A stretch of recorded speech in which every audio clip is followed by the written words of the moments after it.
السلام عليكم ورحمة الله وبركاته. طلابي وطلباتي الحلوين، طلبة الصف السادس الابتدائي، ازيكم عاملين ايه؟ معاكم مس حنان الشحات.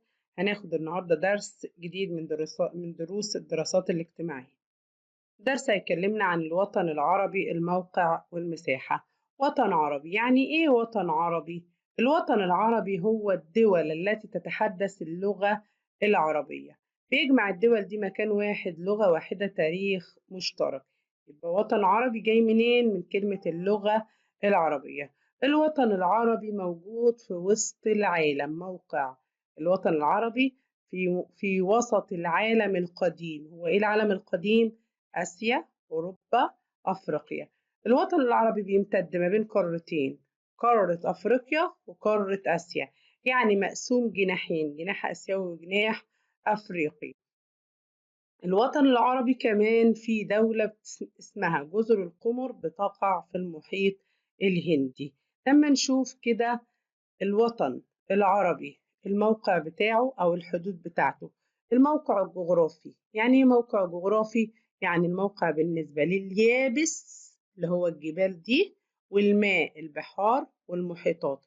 الموقع بتاع الوطن العربي شمالا البحر المتوسط وجبال طروس، تمام. شرقا جبال كردستان، جبال زاجرس. الخليج العربي خليج عمان. جنوبا المحيط الهندي والصحراء الكبرى وبحر العرب. غربا المحيط الأطلنطي. يبقى حدود الوطن العربي: الشمالية بحر المتوسط جبال طروس، الشرقية جبال كردستان وزاجرس والخليج العربي وخليج عمان، الغربية المحيط الأطلنطي. في الجنوب عندنا الصحراء الكبرى، بحر العرب، المحيط الهندي. دي كده اسمها الحدود الطبيعية للوطن العربي. كل حدود الوطن العربي طبيعية فيما عدا وسط أفريقيا، ديت حدود سياسية. أما نيجي نشوف عدد دول الوطن العربي ومساحته. مساحة الوطن العربي 13 مليون كيلو متر مربع.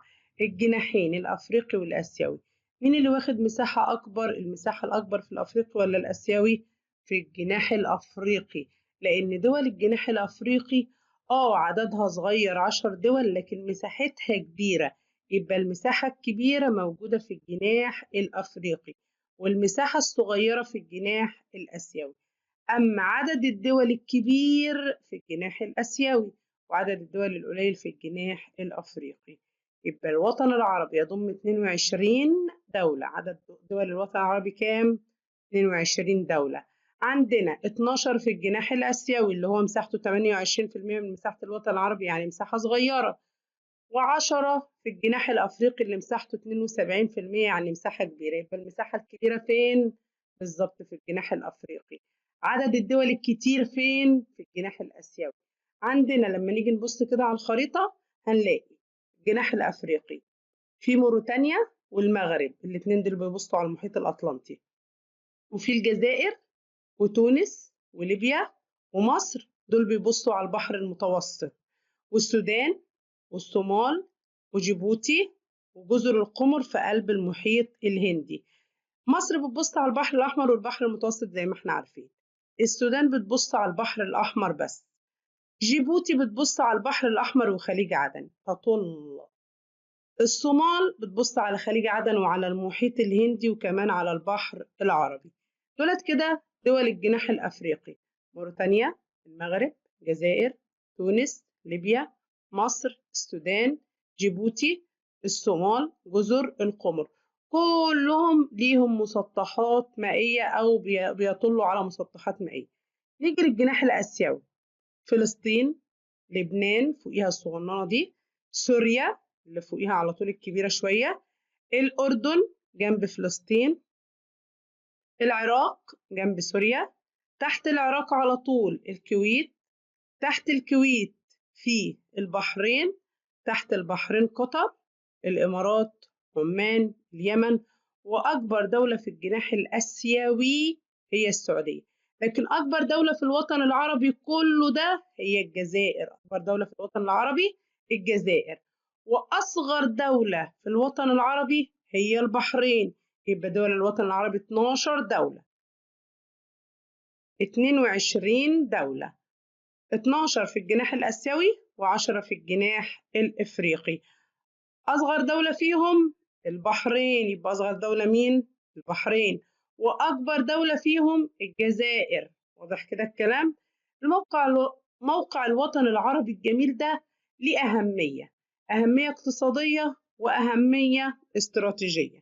الأهمية الاقتصادية بتاعته والاستراتيجية في نفس الوقت بتقول إن الوطن العربي يشرف على مسطحات مائية مهمة زي البحر الأحمر، الخليج العربي، البحر المتوسط.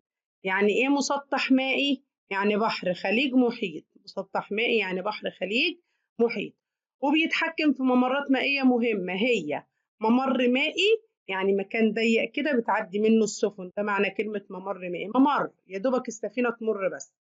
الممر ده مضيق هرمز بيوصل الخليج العربي بخليج عمان، ومضيق باب المندب يوصل البحر الأحمر بخليج عدن.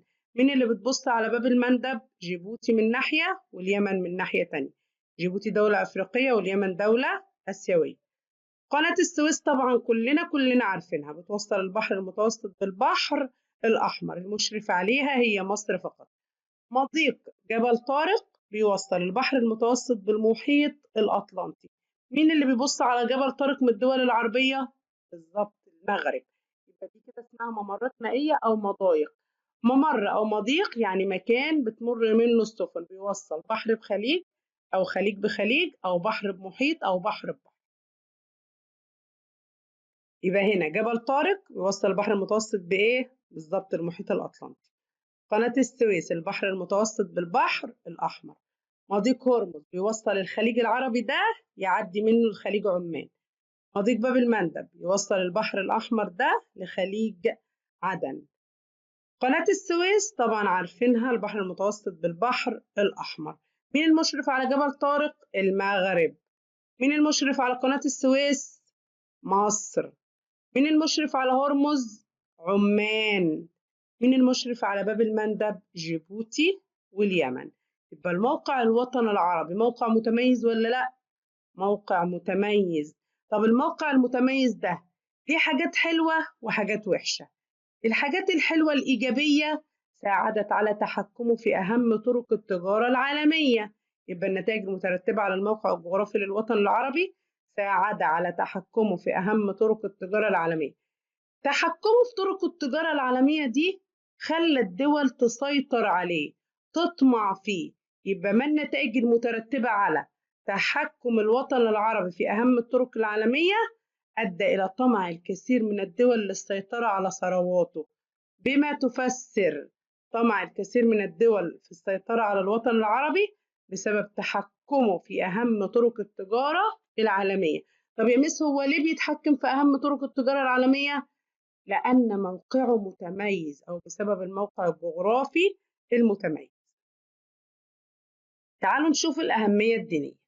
أهمية دينية لأن الوطن العربي مكان فيه طبعا أهمية حضارية بسبب قيام الحضارات القديمة على أرضه زي الحضارة المصرية القديمة وحضارة بلاد العراق اللي هي بلاد ما بين النهرين.